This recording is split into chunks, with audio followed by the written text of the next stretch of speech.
Hello everyone, Mike here with you guys once again, and you can tell by the green, this is going to be an Xbox collection video, or an Xbox physical games collection video. This collection is just for the Xbox One and Series consoles because Microsoft kind of combined them in a way. The series is backwards compatible with all Xbox One games, and the way they designed the Xbox Series games is so similar to how they designed the Xbox One games that they're practically seamless. Some of them are even labeled as playable on both. So instead of, kind of splitting hairs and looking for stuff that's just Xbox Series or has both on there, I'm just going to talk about all of my Xbox games from Xbox One to Xbox Series since they're so blended together. So here we go. First up is Call of Duty Bro Black Ops 3. And I got this game. I had a blast playing it the first day. Unfortunately, I didn't go back to it after the first day. And I don't know what it is. I thought that this was going to be a return to like Black Ops 1 and 2 greatness, that we were finally going to go back. This is the first Treyarch game that came out in the 8th gen. So I was really excited for it, and then my friend didn't play it. So I didn't. Which is a shame, because he was asking for a Zombies campaign, and in here, hidden in this, is a Zombies campaign. Yeah. Call of Duty Bro, Black Ops 3. Yes, I call of Duty Bro. For obvious reasons. Next up is Soul Calibur 6. I literally got this game because they added 2B to it. I have such a major crush on 2B that I had to get this game just because I wanted more 2B. So yeah, that's why I got this. Literally because of 2B. Who's too beautiful for me. Next up is Control. Tried to play this and I died pretty quickly. So I was like, nah, too hard. In fact, I tend to have a problem with Remedy games. I tend to die on them at some point, so I just give up on them. Which is a shame, because Remedy makes good story, tells good stories. Anyways, next up is Sniper Elite 3. Not into this. I got it because I was married at the time I got this, and I got this so that Alex could play. And I was only able to get a free Xbox game. I couldn't get it for the PS4. Because he owns a PlayStation but not an Xbox. So we had to get the Xbox version, and to this day I now have it because I have the Xbox. Alex does not have an Xbox, except my ex and I separated since then. So now I'm stuck with the games that I've never played and have no interest in playing. Now, this game I did play, and played a lot. And GTA is one of my favorite franchises. It's the only franchise, I think, that brings together real gamers and casual dude bros. We all love GTA. All of us. Not a fan of what GTA Online has done, what has become. It's become a gas. But the base game is still worth checking out if you haven't yet. It is a phenomenal piece of satire, worthy of Paul Verhoeven if he were to make a buddy action crime movie. This is actually quite funny. This is actually a comedy. Because there's jokes constantly being thrown at you, with one really dark scene in the middle, and you know what I'm talking about if you played it. But overall, fun if you love open world. You love just drive. You don't even have to commit crimes. You can just drive around and listen to the radio. I do that for hours. I used to do that for hours playing this. And the cool thing is no matter your play style, whether you like something fast-paced or slower-paced, this game will give you that. It's one of the few games that my friend and I, Lord Sonic, not the Hedgehog. It was one of the few games that we both adored. He liked faster-paced games. I like slower-paced games. We both adored this game at the time. So, there's not much to say about it. I did get the PS5 version for a higher frame rate, and it was cheaper. But, man. Well, this game is a classic for a reason.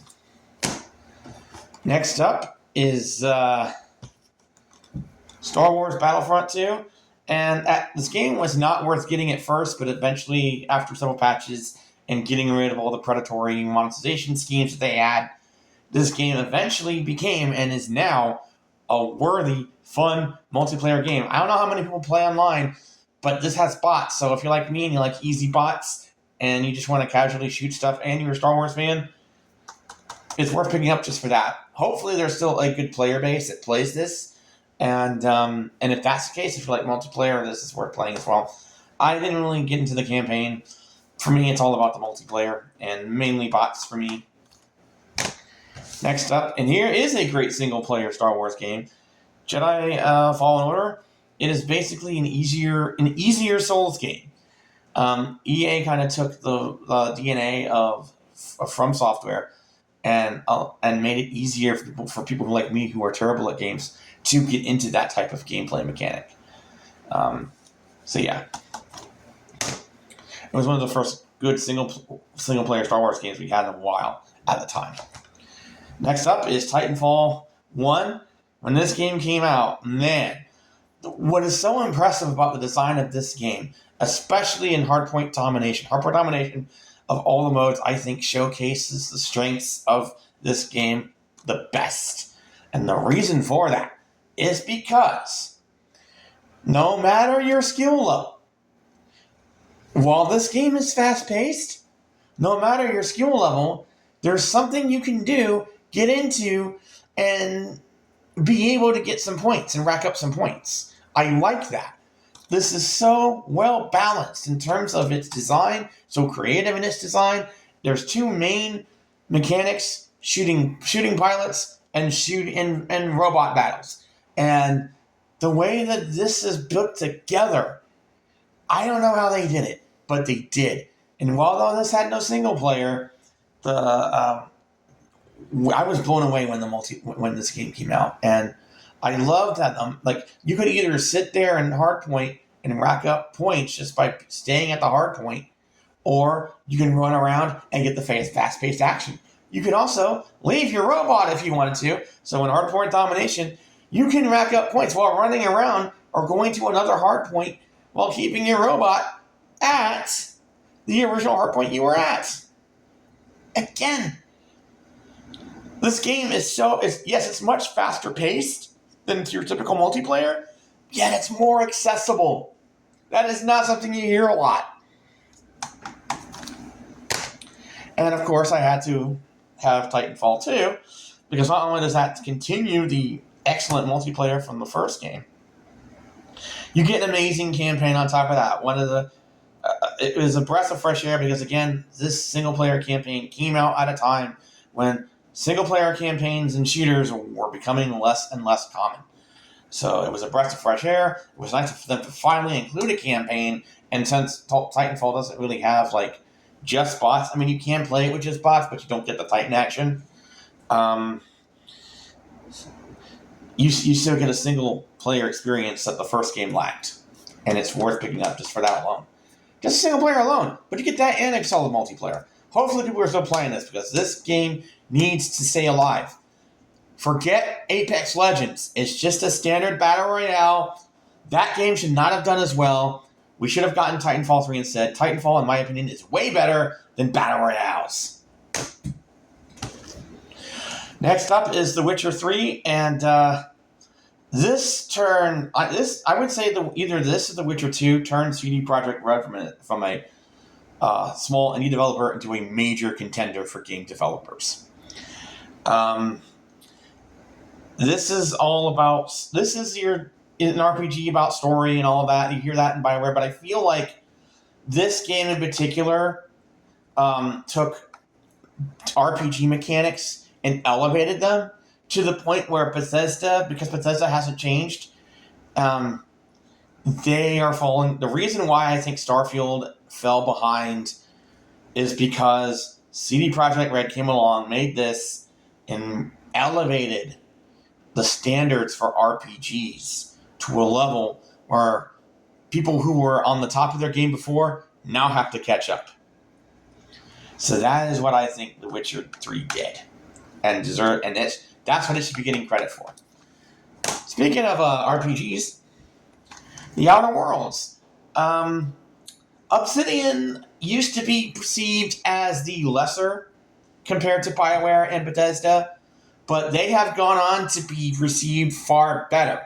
Because if you remember when New Vegas and KOTOR 2 came out, they were unfinished, and so it really made them look bad. But if you look at what you're able to do in those games, in retrospective, Obsidian has gone on to be considered a much better developer of RPGs than how they were originally perceived. And this is, I think, a good example of that. You can walk around being, like, literally play this how you want. Like, if you want to go around being stupid and going through the game that way, you can. If you want to go around and being a jerk, you can. If you want to be nice, they let you be. They literally fulfill. Obsidian fulfills the promise of what RPGs say they do, and that is literal role playing how you want. This feels like a continuation of a spiritual successor to New Vegas, and I feel like now they've gotten more time to polish their games. They're getting a lot more respect. So yeah. Next up is a classic, Skyrim. Spent so much time on this game. Played it in multiple modes. I played it on flat screen. I played it portably. I played it in VR. No matter how you play it, you really can't go wrong. It's a classic for a reason. And I'm still waiting for to find out who wins the Civil War between the Stormcloaks and the Imperials. Hopefully Elder Scrolls 6 will give us a definitive canon answer. Next up is Life is Strange. When this game first came out, I was blown away by it because it was such a different experience compared to other games. Yes, it's a choose your own adventure, but this game was like doing the whole hipster thing, like Portland type of culture thing, right when it was starting to become popular. So it was still a new and refreshing thing. The vibe of it was so different that it was like a genre that we typically didn't see at the time in games. It was just becoming a thing. And while I never really got into playing the sequels, I didn't like it enough to do that because I feel like this story is perfect on its own. I did enjoy my time with this. And Life is Strange is popular for a reason, and it's right up there with the best of Telltale, the best of Supermassive, and you get the idea, and Quantum Dream and all that. Next up is Lego City Undercover, and the reason I got this game was I remember thinking to myself a long time ago when GTA and Watch Dogs was coming out, wouldn't it be awesome if there was a kids game that had an open world city that you could explore, that kids could play? Once this game came out, that finally happened. And when my sister had kids and we moved up to Georgia, I was like, I need to get this game so that her kids can have that open world city experience that I get from games like GTA and Watch Dogs and Cyberpunk and others. This is a kid-friendly version of that. And since my nephew was really into trains and cars, this gave him he's put so much time into this. My niece, not so much, but my nephew definitely got really into this for a long time. He's starting to get tired of it. I think he's kind of ready to move on to other things. But man, it's like watching him play this and just wandering around the open world. It reminds me of how I would play Grand Theft Auto 4 back in the day or GTA 5 back in the day. It's so I'm really glad that somebody finally made the open world city experience for kids and allowed them to participate in one of my favorite type of gameplay experiences.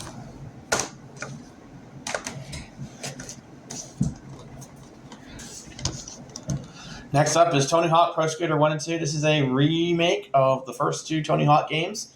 And I remember when I first played Tony Hawk Pro Skater 2 for the first time, I was blown away by the fact that my favorite punk songs were in a video game. I was like, wow, that was amazing. So the soundtrack alone is worth picking up. But if you just wanted to skate around and listen to punk. Next up is Halo the Master Chief Collection. I beat Halo 1 on here. I got pretty far into Halo 2, and then it got too hard, so I had to stop. I haven't played 3 on here, but I played 3, the original release of 3, got pretty far in, and then when it got too hard, I had to stop. They also added... I didn't play Halo 4 on here, although I did play the original Halo 4, multiplayer mainly. They've also added Reach and ODST as well, and I started to play Reach on here, so now you can play pretty much every Halo game at 60 FPS now, which is a great thing. Next up is Mortal Kombat 1. Pretty fun game. I know the monetization has been crap, but still a fun game as far as the gameplay itself. It's vintage Mortal Kombat, so if that's your thing, it's worth picking up unless you have a problem with the monetization, which I totally understand if you do. Next up is the Mass Effect trilogy, and the trilogy is definitive Mass Effect. Like, let's not count Andromeda, okay? Andromeda was a mixed bag, but this is one of the best, if not the best, video game trilogy of all time. This is up there with Avatar, The Last Airbender, Star Wars, and Lord of the Rings. It's that type of storytelling in video game form. And while the ending isn't as great as everything else is a must-play. Next up is Cyberpunk 2077. It is worth picking up as long as you are playing on current-gen hardware. This game never should have come out for last gen.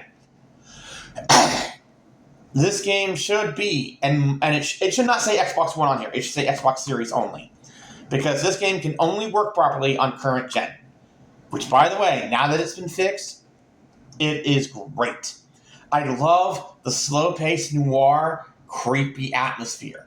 Now, that's one of the things that really stood out for me, is when I go walking around and I start talking to people within this world.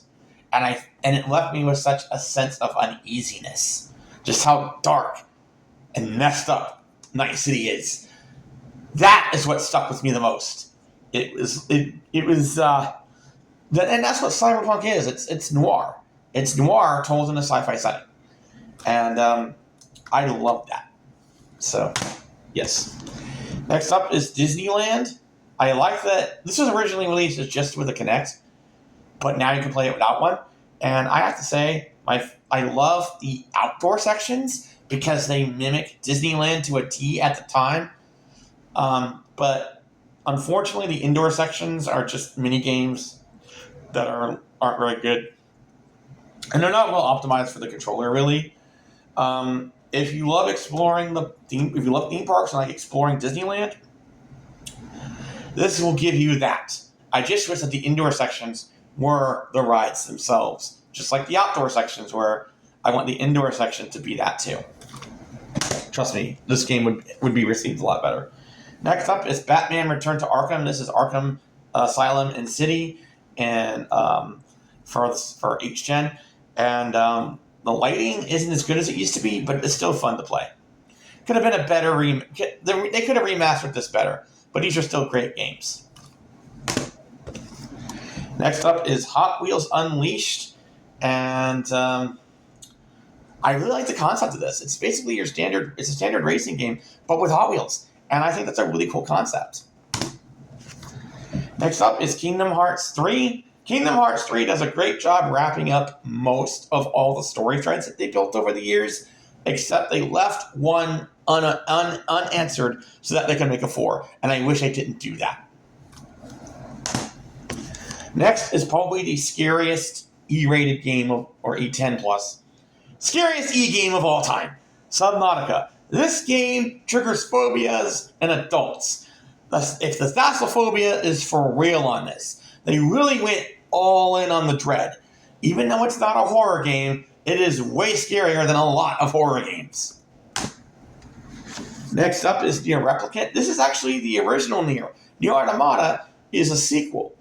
And honestly, this explains a lot of the stuff that confused me initially about the revelations in Nier Automata.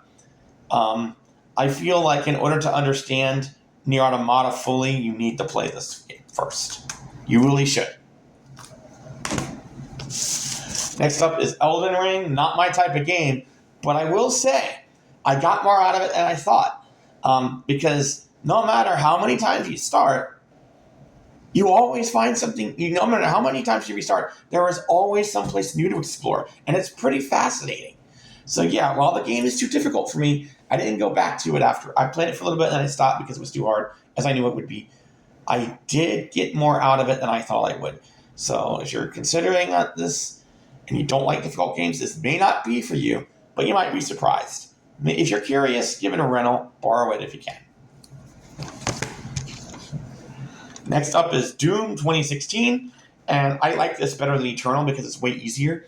As long as you get close up with the enemies, you're gonna do fine. It's only when you cower and you play it like a Call of Duty shooter, when you kind of do cover, that you're gonna die. But if you get up close, you get great kills and you're able to keep going, and it is a glorious death machine. Next up is Gears of War Ultimate Edition. I didn't beat all the Gears, but I did beat this one, and basically it's a remastered version of the original Gears. It's if you haven't played the Gears of War, I highly recommend you get into it, and I highly recommend you start with this one. Now, I used to have Gears 4. I don't anymore for some reason. I didn't beat it, though. Anyways, here's Gears 5. I started out on it, but I never really finished it because it was one of those games where I was getting into it, but then I put it down and walked away and never came back. Which is unfortunate because I felt that the fourth game had an interesting ending, and playing as this protagonist made sense if you played the ending, if you made it to the end of 4. And because she has a really interesting backstory that you want to explore and know more about. This is now a paperweight. Actually, no, not so much. I think if you were to get this now, it would just have you download Overwatch 2, which again, you don't need to. This is practically a paperweight because you can get Overwatch 2 for free. This used to be an amazing game in and of itself. I put so many hours into it, especially as D.Va, because of the bunny. And because she has a bunny sticker that you can leave on the map. But this was a great game when it existed. Too bad it doesn't anymore, and it's a shame because I really, really enjoyed it. I wish I could recommend this, but now if you're interested in Overwatch, just download the second game for free. This is Resident Evil 2 Remake. This is a phenomenal remake. This is how you do a remake, guys. You don't remake a game that doesn't need it. You don't need to remake Dead Space, even though the remake of Dead Space is well done. You didn't need to remake it. You don't need to remake The Last of Us. You don't need to remake Until Dawn. But something like this, where you completely overhaul the gameplay and play it in a completely new way, this is how you do a remake. And some of the gore in this, the zombies in this, are insanely disturbing in the best way. This is Watch Dogs. Now, I was initially disappointed with this, and a lot of people were, but I think that this game's reputation has grown over time because people have figured out what it really is. I wanted something like Minority Report, where it was more about unsettling you with the themes of surveillance. But what this actually is an vigilante origin story, and a really good one at that. So yes, while I was initially disappointed, there's a reason that its reputation has improved over time. Next up, if I can get this, is Evolve. When I first saw the trailers to this, I thought the concept was really cool. The whole, one person being a giant monster and everybody else being people. That was such a unique concept for the time. But unfortunately, people did not pick this up, and the game suffered because of it. And now I can't recommend it for that reason. Diablo 3, fun at first, but then it got too hard. Maybe if I had friends.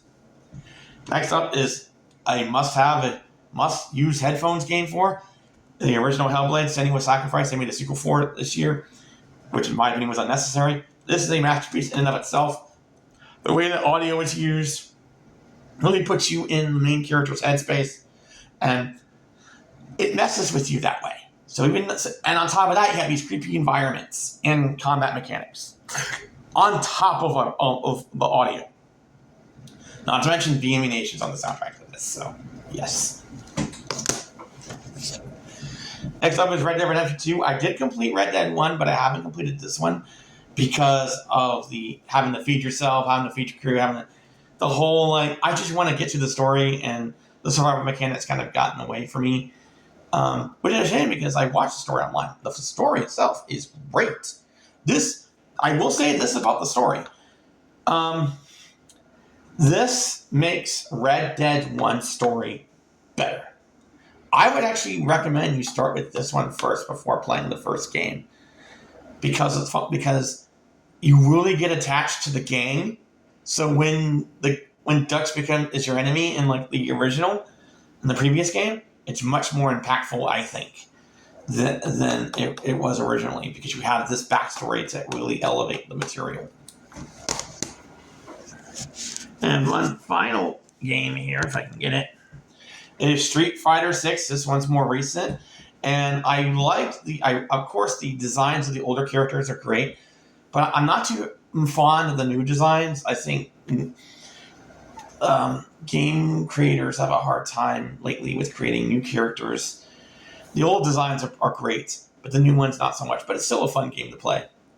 Warning, though, and this is something that's a trend that I may have to talk about in a future video. Having to sign up for the website to get this to fully unlock is a pain in the butt, and shame that this is becoming a trend. They are so obsessed with our data that we can't just plug in and play anymore. Even, our profiles aren't enough. No, they want us to make a new account on a website that we'll never use again, just so we can play this game fully. And that's a shame, because behind that is a fun fighter. That is all I got for you today. See you next time. Bye.